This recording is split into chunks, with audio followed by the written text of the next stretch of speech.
Le damos la bienvenida a la sesión paralela Sistemas de Alerta Temprana. Dejar a nadie atrás. En el marco de la octava plataforma regional para la reducción de desastres en las Américas. The framework of the Disaster Risk Reduction Program, a platform for the Latin America and the Caribbean. Además de quienes nos acompañan presencialmente, que están participando a través hybrid methodology. So some people are connected through hopping, and we also welcome the people who are connected remotely. Let me remind de las distintas maneras people virtuales. who are following us virtually some issues. Figura la opción On the right, you have the option called Tools. There will be interpretation.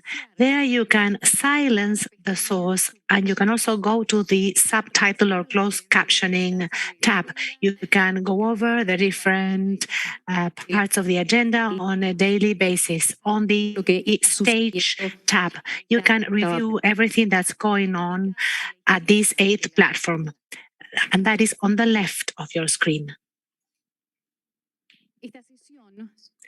This session has been organized by the Caribbean Disaster Emergency Management Agency, the UNDP, the Pan American Health Organization, the Youth Group for the Reduction of Disasters for Latin America and the Caribbean. The moderator of this session is Elizabeth Riley, who has more than 20 years experience in disaster management, both locally and internationally. And since May 2020, she's the Executive Director of the Caribbean Disaster Emergency Management Agency.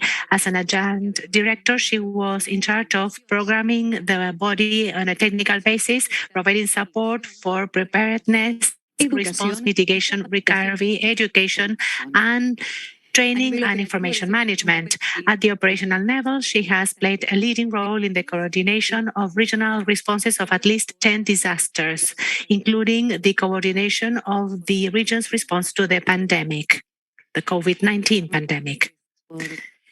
Iniciada esta sesión, Elizabeth. So we hereby start this session. Elizabeth, the floor is yours. So people matter, and the safety of people matters. For that reason, we have 6 objectives for today's session on multi-hazard early warning systems, leaving no one behind. We want to highlight the importance of leaving no one behind, addressing inclusiveness and diversity in early warning systems. We will also highlight who is being left behind and why, the key drivers in the context of the Caribbean and the Americas. We also want to demonstrate how science and technology can be leveraged to bridge the gaps, to address inequalities, to show progress being made to ensure early warning systems reaches the most vulnerable, and to address inequalities and discrimination, to provide recommendations to bridge the gap in early warning systems to ensure that no one is being left behind, including to address the role of youth, and to provide recommendations to ensure an efficient and inclusive implementation of the Early Warning Systems for All initiative. So today's session will have 2 parts. The first will be a brief context-setting presentation on the avenues being utilized across each region to leave no one behind. This will be followed by a facilitated session in the format of a fireside chat with a panel of eminent experts to answer the session's questions. The audience will be engaged by way of a question and answers. So first, let me invite you to watch a video to introduce the session on early warning for all.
Thank you very much.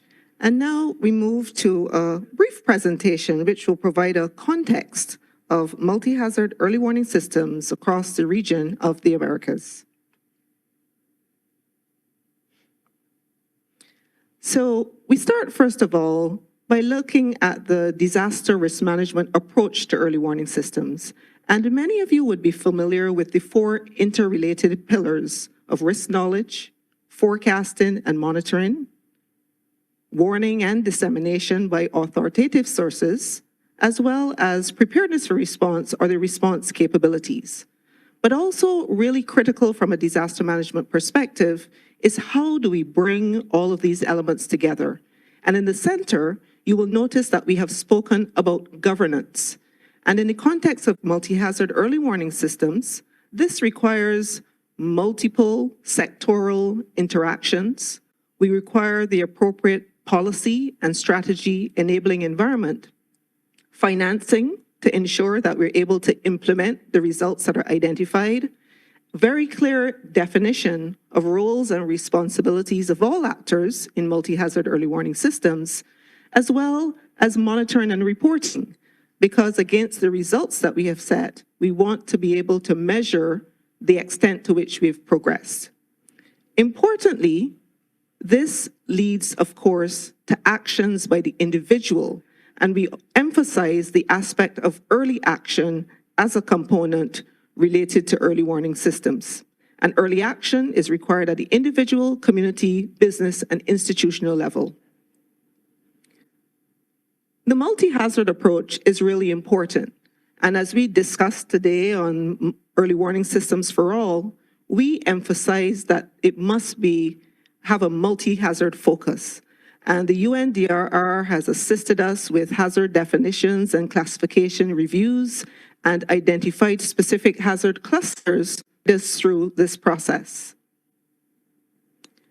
So multi-hazard early warning systems, it doesn't mean a single system that encompasses all the hazards, but it more emphasizes the importance of coordination, developing compatible mechanisms, as well as the supporting capacities. And we involve the diverse disciplines that are required to ensure that we have updated and accurate hazard identification, as well as monitoring for multiple exposed hazards. So, in a context of systemic risk, we're saying that we require systemic governance. So what are some of the key findings? And these are some of the statistics that have emerged from looking at how far have we gone in the accomplishment of Sendai Target G, which specifically looks at early warning systems. And you will note there that with respect to the Americas, only 37% of the countries within the Americas are reporting that they have multi-hazard early warning systems coverage. And it's the lowest in terms of the regions of the world. Now, one of the things we must caution here is that we suspect there might be, to some extent, some underreporting, but this is what has been revealed with respect to the statistics that have come forward so far. We also spend a little time looking at some of the trends across the Americas and the Caribbean. And what we're seeing is that nature-based solutions are being integrated in support of multi-hazard early warning systems. We are seeing that there's a clear recognition of the need for that broad diversity of actors and how to leverage that as an opportunity to advance multi-hazard early warning systems. Private sector engagement has also been emerging as a key opportunity within our region. Emphasis on the last mile, making sure that we are reaching communities and individuals to ensure that they can take early action. 24/7 capacity, and we know that this type of monitoring is required for specific hazards within our regions.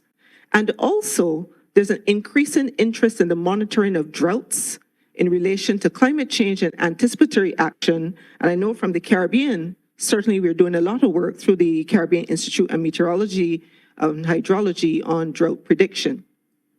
Other trends relate to the fact that sustainability discussions are not only on funding, but they're clearly recognizing the need for building human capacity and facilitation of knowledge transfer so that we can work from each other. Countries interviewed are also taking actions towards inclusive approaches, and this is really talking about the reach, which has been emphasized by the UN Secretary General in making sure no one is left behind, emphasizing knowledge sharing, and also how we're looking at the efficiency with respect to how we're using our data. Social network influences are undeniable, but we recognize that some groups may still be being left behind, and this is something we have to address. Common alerting protocols are also a feature and a source of opportunities within our region. So what are some of those common challenges? The elephant in the room is, what does multi-hazard early warning systems really mean? And this is something that we are seeing that we're struggling with a little bit in the region, and we need to increase the knowledge about the common and come to a common understanding. The silo approach is something that we are experiencing. There are limited governance mechanisms. And even though in the Caribbean, particularly those of you who attended Monday's session, would recognize that the Caribbean has made some significant progress, overall, there is still limited governance with respect to governance arrangements with respect to multi-hazard early warning systems. Funding is an issue. There are some pockets of financing that are coming forward, but we need to have more. And the need for greater coordination mechanisms at all levels, the national, regional, as well as the global.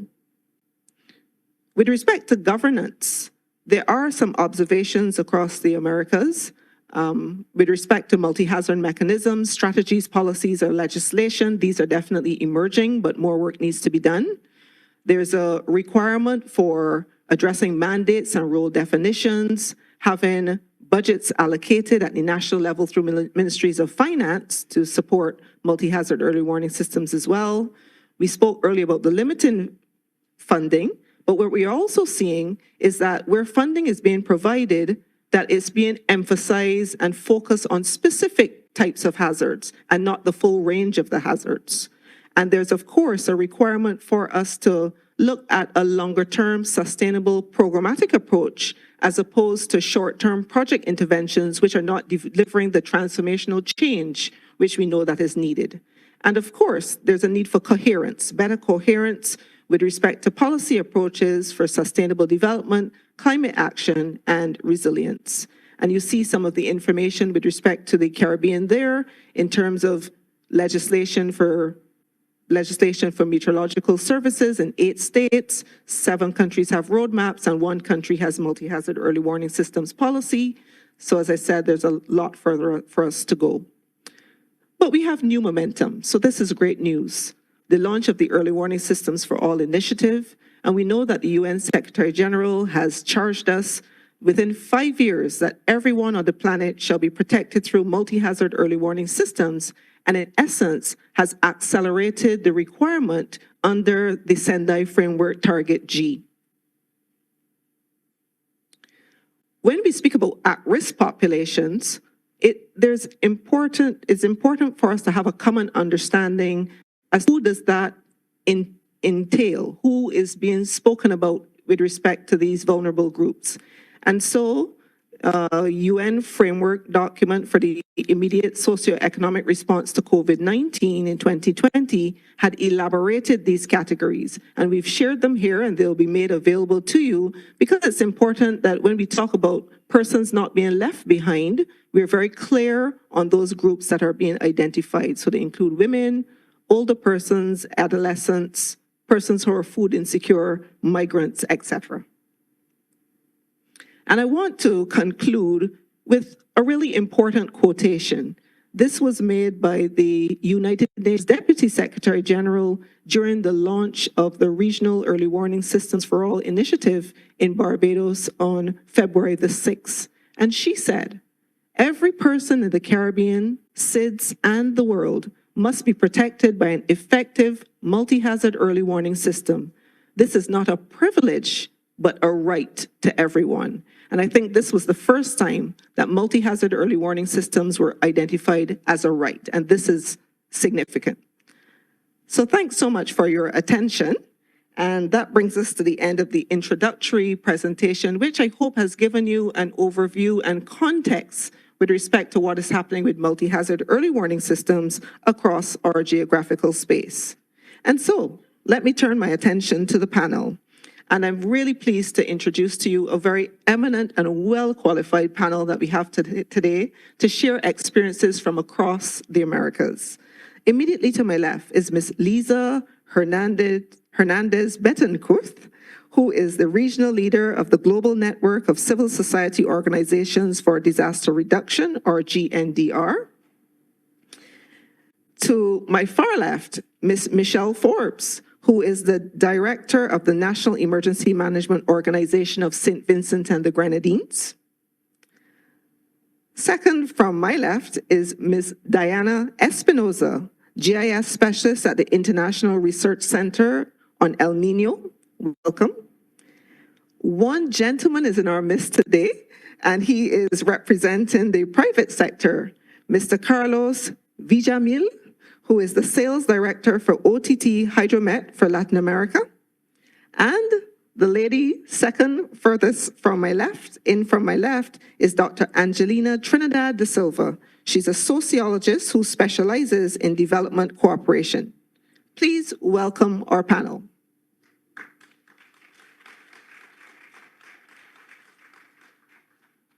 Thank you. So we do have instructions for you in terms of how to connect to Slido to submit your questions. For those who are present in the room, please go to slido.com and enter the code that is being projected on the screen. You're able to see that. And for those who are connected online, you can access through the polls and questions button at the right of your screen, and the question and answer function will be open for the duration of the session, so you're able to post your questions to the panelists. So let's start the discussion. And I want to address my first question and invite Lisa, Diana, and Angelina to give some insights on this in this order. What, in your view, must inclusiveness and diversity be why must inclusiveness and diversity be addressed in multi-hazard early warning systems? Lisa. Gracias. Thank you. Buenas tardes, gracias. Good afternoon. Thank you everyone for inviting me. I'm going to speak in Spanish. I believe that the most important thing of this question can be answered with a single statement: sustainability. In the room here, could you raise your hands if you have heard what a multi-hazard early alert system is in your context? Can you raise your hand if you've ever heard? So do you know what a multi-hazard early warning system is? Raise your hand if you've ever heard that. Can you hear me? Hello, hello, hello, hello. Thank you for your answer. I believe that multi-hazard early warning system is something that we know in some sectors. I can speak from my role as civil society representing members. We have more than 350 member organizations in Latin America.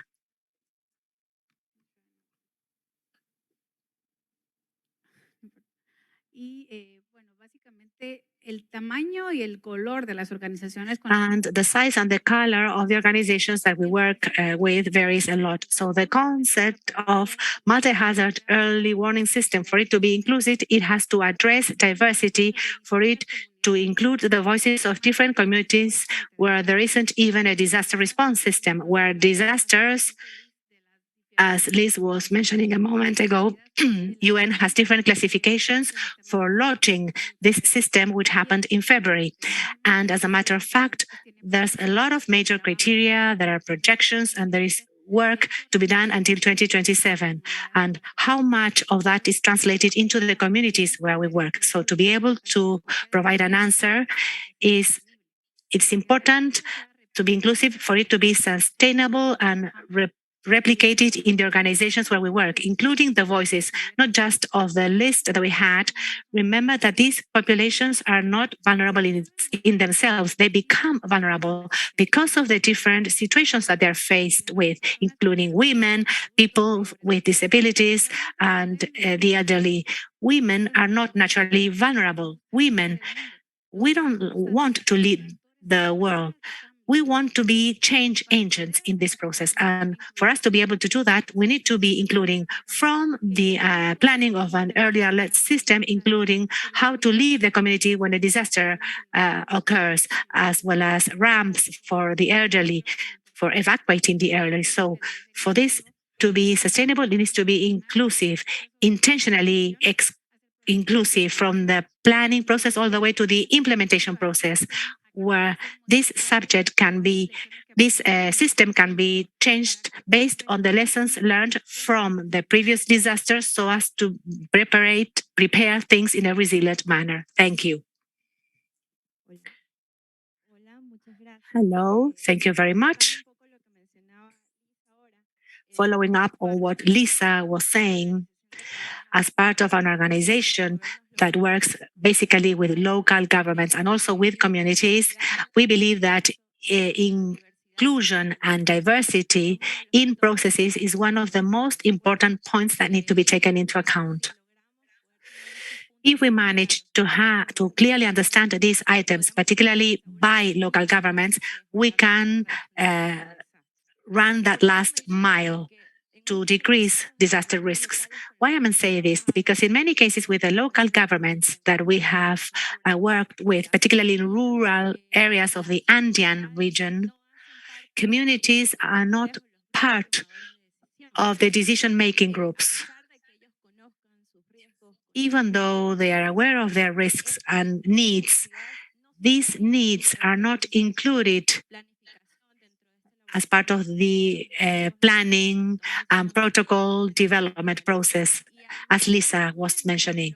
And since they are not taken into account, what happens is that the processes conducted by local governments are not effective, and the investment as a result is not the most suitable one. And in many cases, this leads to a lot of uneasiness in the population. So as part of this process, we have identified the fact that including population and its knowledge, not just for protocol development, for the implementation of early warning systems, but also including them in the diagnosis process, in risk preparation and development plans, taking into account the groups that are present in the area, particularly taking into account their cultural concerns, particularly for women, particularly in the Andean region, including the female leaders of the communities is extremely important, but sometimes their voices are smothered because the technical team does not take them into account. So they are not part of the organization like for the early warning system implementation processes. So I think that this should become a systemic problem, including incorporating these communities. They should be included in the decision-making process. In this way, local governments should be able to make more effective effort in order to provide better technical support that the government can provide them with. Thank you very much.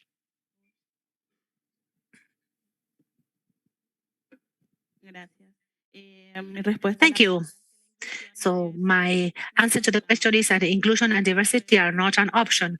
We can't think about risk management without those two concepts.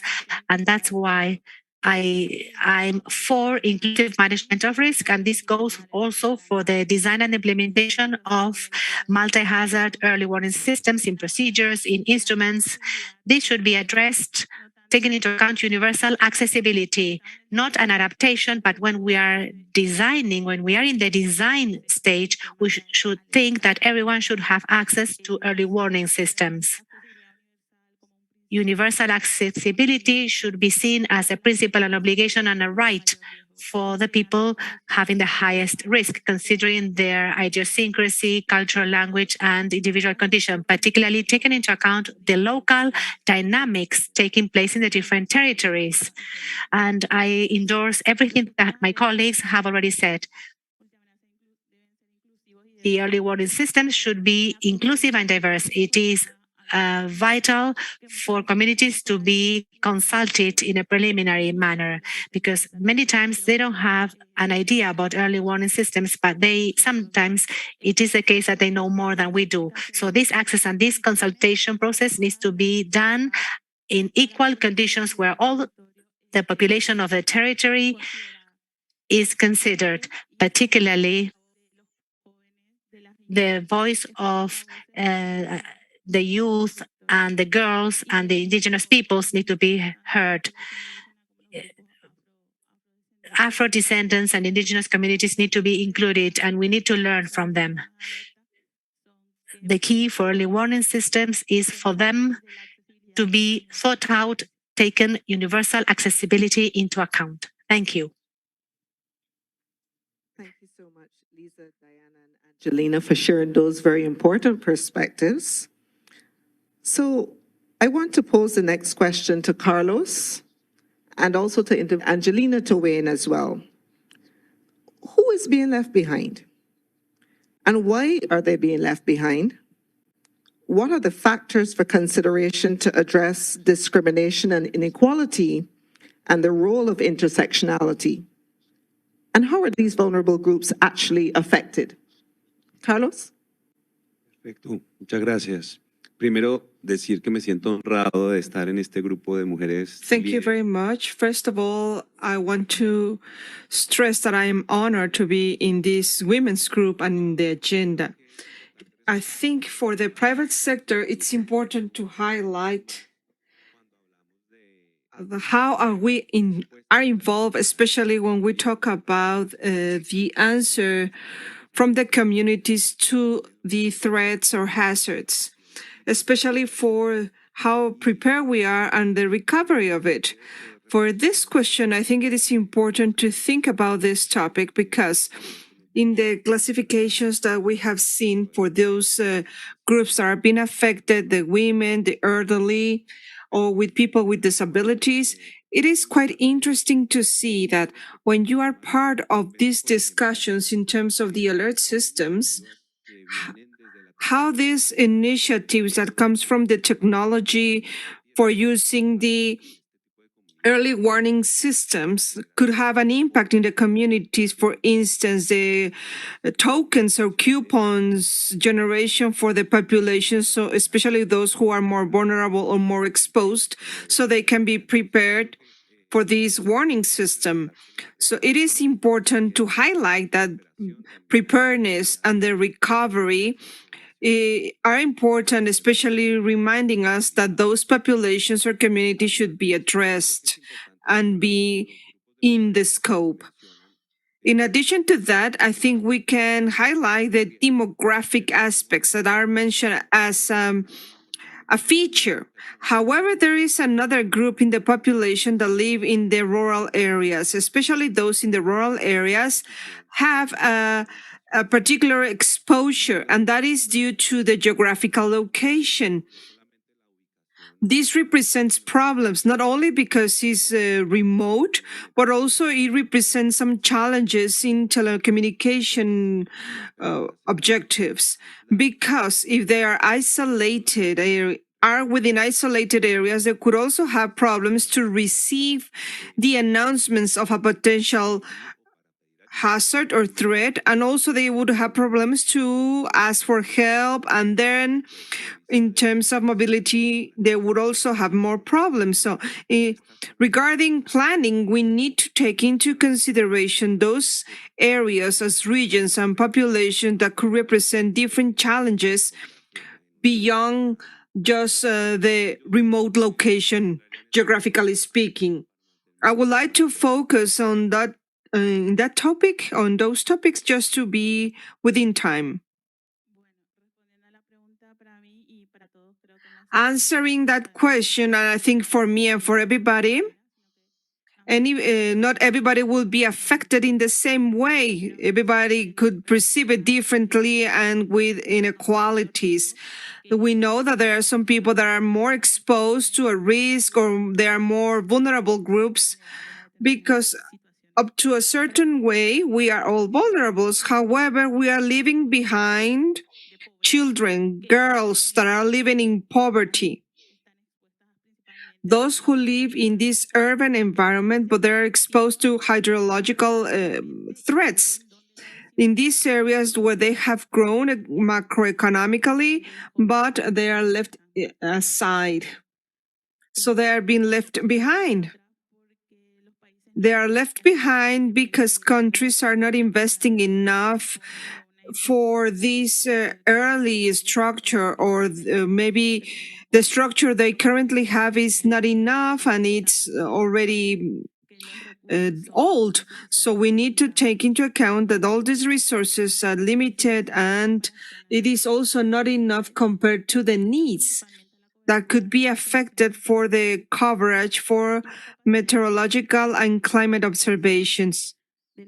In this case, for the system, so they can spread the information in an urgent mode.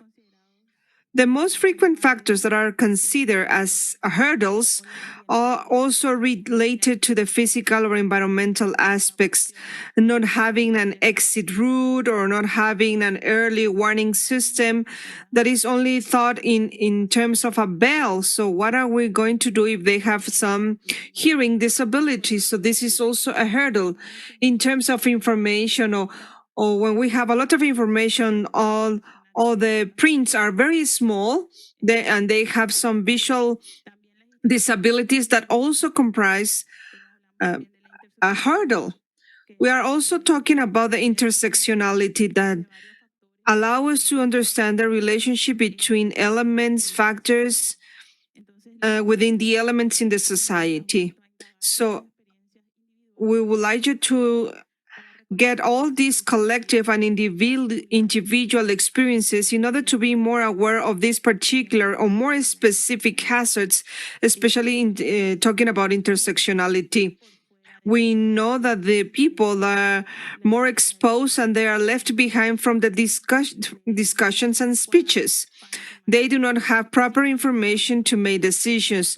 And if we do not incite the people to get the knowledge for making the decisions, then they will do the same all the times and the system won't be sustainable, as Lisa has mentioned. Thank you. Thank you very much, Carlos and Angelina. And I think that was very important interventions because it really spoke about not only the characteristics of the groups, which are rendering them in a position being left behind, but also how the underlying drivers of risk are contributing to leaving persons behind. So thanks very much. So let us move to the third question. And I will invite Michelle, Diana, and come back also to Carlos to weigh in on these. What progress is being made to ensure early warning systems reach the most vulnerable to address inequalities and discrimination? Michelle? Buenos días a todos, and thanks for having me. Good morning, everybody. One of the things that we have to ensure that is taking place in terms of engagement is the involvement of all, and especially those at the community level. And we have to engage all the vulnerable persons, and we'll give you some examples in St. Vincent and the Grenadines. One of the things that we utilize in terms of the flood levels, we use simple community measures where the persons can actually do the monitoring of the flood waters for themselves. And that happened in 2017 when we would have had Tropical Storm Matthew, then hurricane, where the members of the community was able to actually alert the disaster office that the river levels were increasing, and we can engage, and we actually gave the early warning to the community.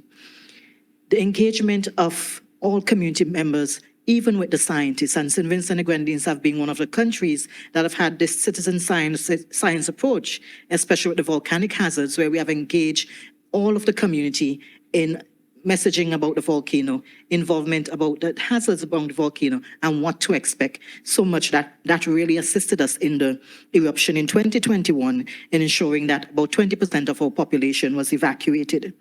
The development of messaging in our as part of our end-to-end early warning system, engaging the vulnerable populations, whether it's sign language. And one of the myths sometimes we recognize that we had in St. Vincent, and it's only when we engage that particular population, the hearing impaired, the visual impaired, because we made the assumption that everybody who is hearing impaired knew the sign language And we realize that not everyone was exposed because we still have a society where some of our disabled persons are kept at home and kept away from the society. So we have to find different ways of engaging that population in terms of the sign language, different messaging, different pictures, the simple things of pictures. We have to recognize that not everyone also, I know we have a question in technology later, may have access to the technology, and we have to find a simple means of still reaching the vulnerable persons within the communities, simple things as Whistle Stop. And I go back to the example of 2021 when we had a volcanic eruption within a pandemic, and we were not able to do the face-to-face consultations and engagement with the population. We had to go back to the good old getting into the communities via the whistle stops, via a microphone on a pickup, taking the scientists around just to share that information with the public and engaging the public at the corner shops in the community if you were not locked down, and we were not locked down, so we're able to do that kind of engagement. So we must include all of the population in terms of ensuring that the messaging reach the most vulnerable and those who are at risk. And instrumentation is key. One of the things that we did in the Caribbean is the DReacher platform. We're able to get real-time information to not just only the disaster office, but other institutions that can actually share this information to the public. Diana? Diana? En alcance a lo que comentaba. Thank you very much. Along to what Michelle is saying, I think examples can help us to answer this question. As part of this, one of the activities we have carried out, and we finished last year, part of it was the implementation of this early warning system for floodings and drought.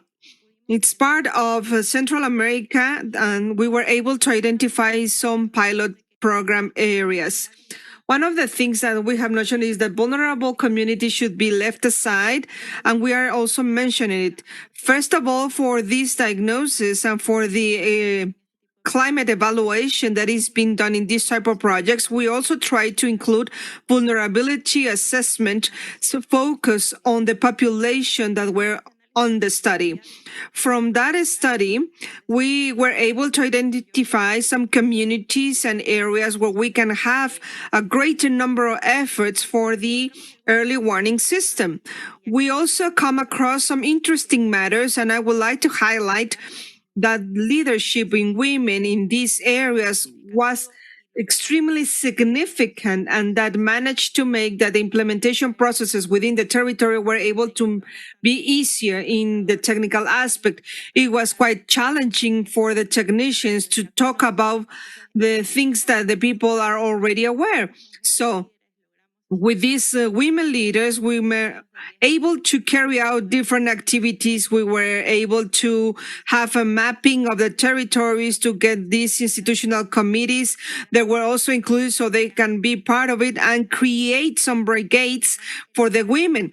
So women were able to be the leaders, not just because they were women, but because they are familiar with the area, geographical area, so they know who to receive the help, or if there is a warning, who to provide that information. Another important point that I would like to mention, and I think it is extremely important with these communities, we were able to have a volunteers network that were able to have the precipitations measures.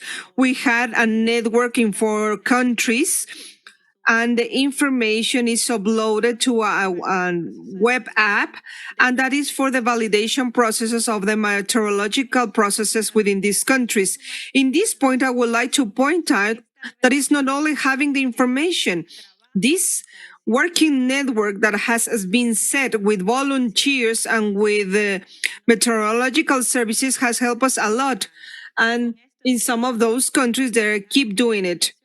We are trying to include all these populations and not leave them behind in these implementation processes. Thank you. Great. Thank you very much. I think something important has been mentioned in these two last answers, and that is the importance of the participation of the community in general terms, but the volunteers network and maybe the possible users of these early warning systems. From the private sector, something that we can tell, and it's sad to say, all the effects for this monitoring system that they are being damaged. We know that the impact they have a greater impact, and if we don't have these instruments due to vandalism, then it's important to notice that. That is why it's so important to include communities and people that are close to the system so they can better understand the importance and the positive impact of having these type of monitoring systems. Another important topic is knowledge and the build-up of capabilities within users and communities that had allowed us, along with the users and the private sector, to learn even more and more within the installation processes of the systems. Something that we have learned all together is to keep evolving the use of certain technologies for monitoring purposes. For instance, for flooding monitoring system that was well exposed to the natural conditions for flooding. And today, fortunately, and due to the technology, we can use some other type of instruments that could provide a similar feed, but they are less exposed to the natural conditions of these events. Another important element, and that is technology. Having these redundant transmission systems. For instance, in an emergency matter or in storms, if we have data transmission systems, sometimes could not be reliable, if we talk about a mobile phone. That is why today, in this work, along with the communities, we are going to install these bidirectional communication systems or redundant systems such as a satellite that could provide prompt information and in a proper way when it is needed. So finally, the topic here is how the knowledge and the learning can allow that the private sector find the ways to help the users of the networks by finding simpler systems, easier to install systems, and even easier to remove when they have extreme events. And that is the creation of all the different capabilities together that are also getting the result of a reliable system. Thank you very much. Thank you so much, Michelle, Diana, and Carlos. So the key messages I'm hearing are community-centered, culturally appropriate, and situation-specific. Thanks so much for that. So I want to remind the audience that you have the opportunity to pose your questions through going to slido.com. And for our online audience, remember to look and click that button on the right-hand side of your screen. So let's continue the discussion. And I want to pose the next question to Lisa and to Michelle. How can science and technology be leveraged to bridge gaps in access inequalities? And what are the challenges and the opportunities? Lisa? Gracias, Liz. Creo que mis compañeros ya hablaron un poco del tema. Thank you very much. I think my colleagues or peers have already talked about inclusion, so I would just address the challenges and opportunities. This morning, we were talking about priorities for Central America and the Caribbean. It was an organized session where they talk about the spreading of this information. We know that this is still a challenge. There are plenty of initiatives scattered all around the region where we can see this working as silos, doing these individual efforts. And I think an important challenge and an important improvement is to work all together. We are talking about the tools. Well, this early warning system is not that we are reinventing the wheel. We have already some systems that are already working, and we just need to start working in the response time.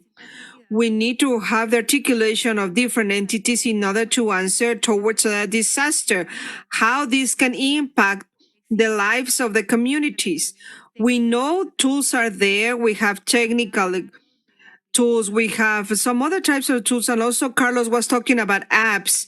Maybe we can work or start working in offline apps whenever the people do not have access to internet. So the most important thing is how we gather the different efforts that are scattered to just robust a single one. So we can have the government, the academia, the communities. So first of all, we just need to address those topics and have a joint effort.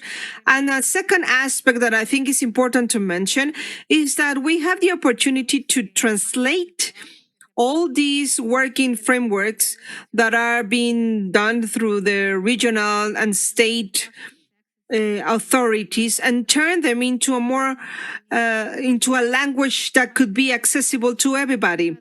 This early warning system, from a perspective where everybody has a role and can be identified easily, the community knows how to react. It's not that we are telling them how to do things.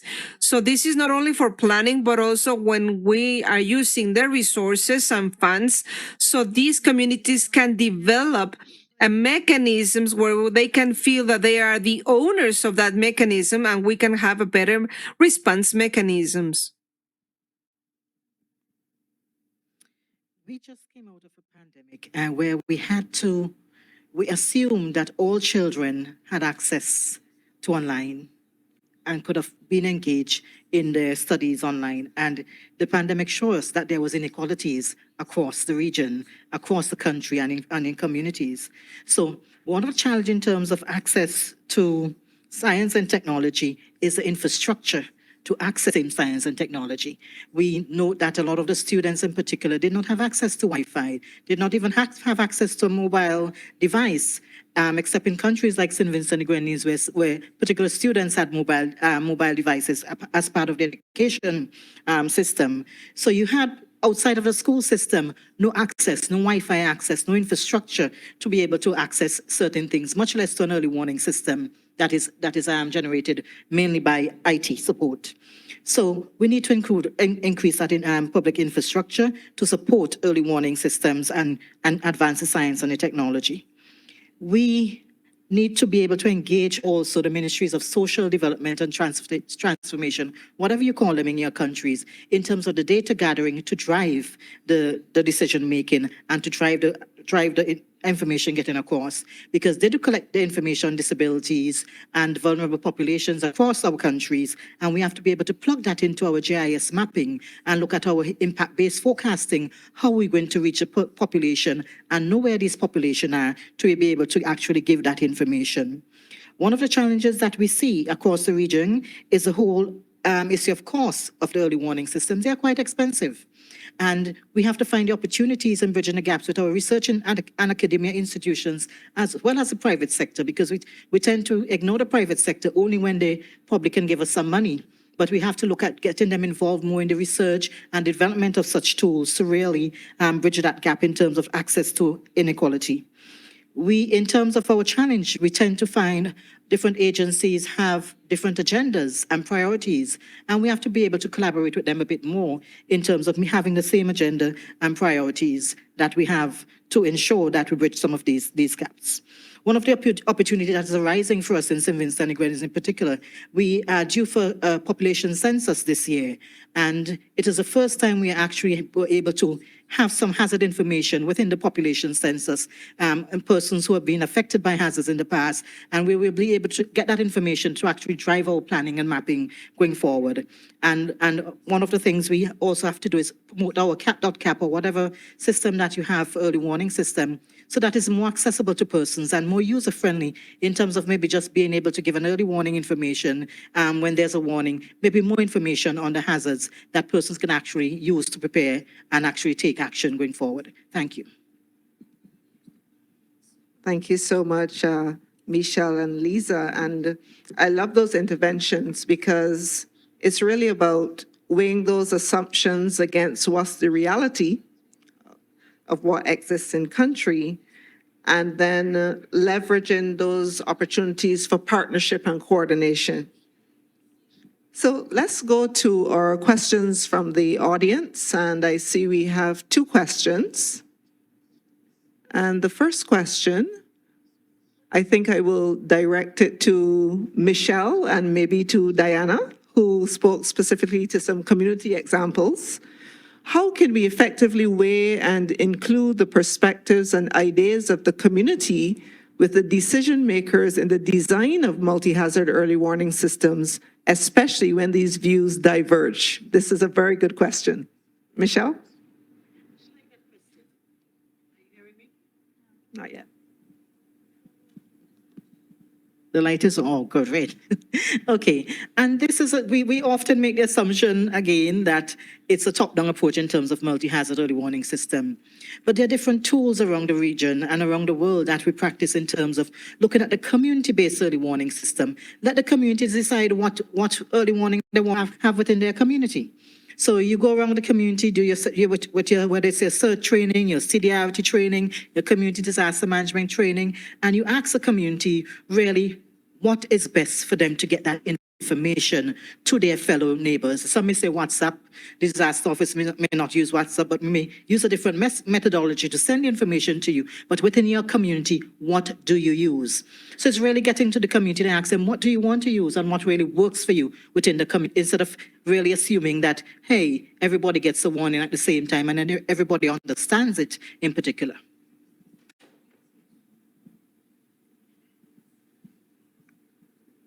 Muchas gracias. Sí, en realidad es Thank you. Actually, this is quite an interesting question, and trying to follow what Michelle has already said, well, we can address it from different perspectives.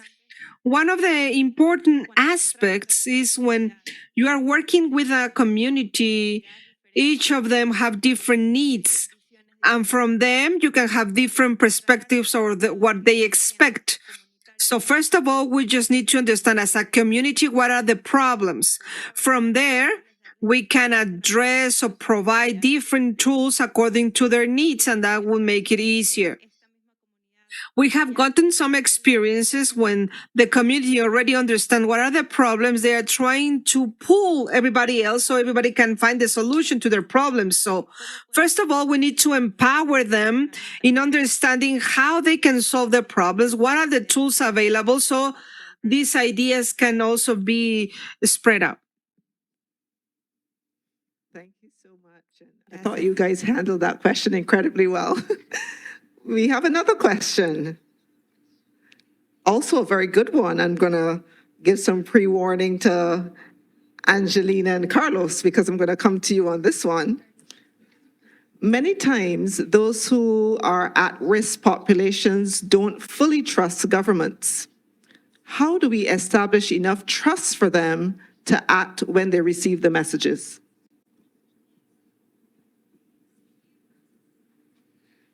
Una pregunta difícil. Shen.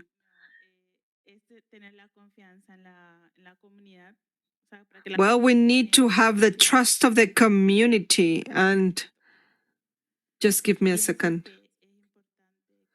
I do believe that daily work within the communities is important, not only just getting into the community by ourselves or within our organization, but also we just need to talk to the local governments that are more familiar with the community. For me, the key would be in mapping and knowing all the organizations, social organizations that are present, including religious ones, sport clubs, to know what are the different organizations that get the trust of the people or could be the most representative ones for that particular community. That will be the window or the door to get closer to the people. We can know that with time and facts, we make people to trust the government either at national level or at the local level. Great, thank you. This is quite a relevant question for our discussion. Trust in general is a process that you need to keep building a long time. one of the trust or one of the aspects for getting trust is the success in the past. I think governments and local entities have a challenge and at the same time an opportunity. Michelle has already highlighted it. They need to get involved more closely to the reaction, not only among the hazards or threats, but also they need to be included and working in the preparedness. How to use the different mechanisms, for instance, the use of technology for sending automatic messages that would allow people to be prepared in advance before the emergency or the disaster hit. And an important message is technology and entities need to work in getting more precise data. While we use this trustable or reliable data, we are going to obtain more time so the people and the communities can react. If we work in that line, we are going to build up trust step by step, and then we are going to use this early warning system in a better way. Thank you. Thank you very much, Angelina and Carlos, for responding to that question. We have time for one more, so I'm going to ask Lisa to address this for us. What practical steps have to be helpful in getting to the... Muchas de estas ideas nuevas, digamos, o prácticas, las he aprendido aquí en la Vuelta. Well, many of the things that I have learned here is that we have a lot of documents, and some of them are related to inclusion topics. Another one is to rescue all these heritage of knowledge, something that has already been stable or set for generations. Another important thing to not leave anybody behind is just to get this early warning system by a consultation, by a survey in the population to know if they are really aware of this system and if they are going to implement it the way this is stated.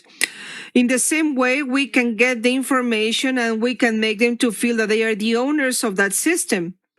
Thank you. Okay, thank you so much. And first of all, I want to say thank you to an excellent panel this afternoon. I thought it was a really engaging discussion. Ms. Lisa Hernandez, Ms. Michelle Forbes, Ms. Diana Espinoza, Mr. Carlos Villamil, and Dr. Diana Trinidad de Silva. So thank you so much for your contributions. I found maybe 3 key things I wanted to just say in summary coming through from a very rich discussion. First is on the inclusion and the diversity. And it's very clear that this is very key to be integrated into multi-hazard early warning systems, but integration at the critical spaces. And what resonated very well with me is the point that the governance structures that are closest to communities are the ones that are most effective for integrating this. The second key point for me was that there's so much complexity with respect to leaving no one behind. And we really need to build the evidence base to understand where those pockets of vulnerability lie in order to address them properly.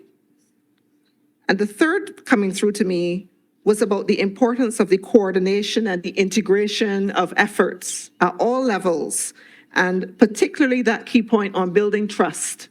I think that really resonated well. So thank you very much, colleagues, for joining us this afternoon. Thank you to the online audience and the in-person audience for being attentive and for posing the questions. And I know we're very committed to ensuring that the multi-hazard early warning systems that we develop leave no one behind. Thank you very much.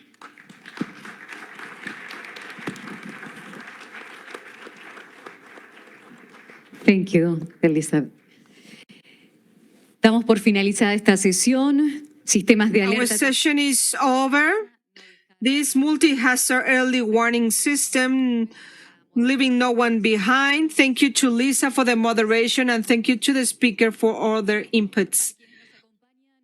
For those who are here at the room, two things.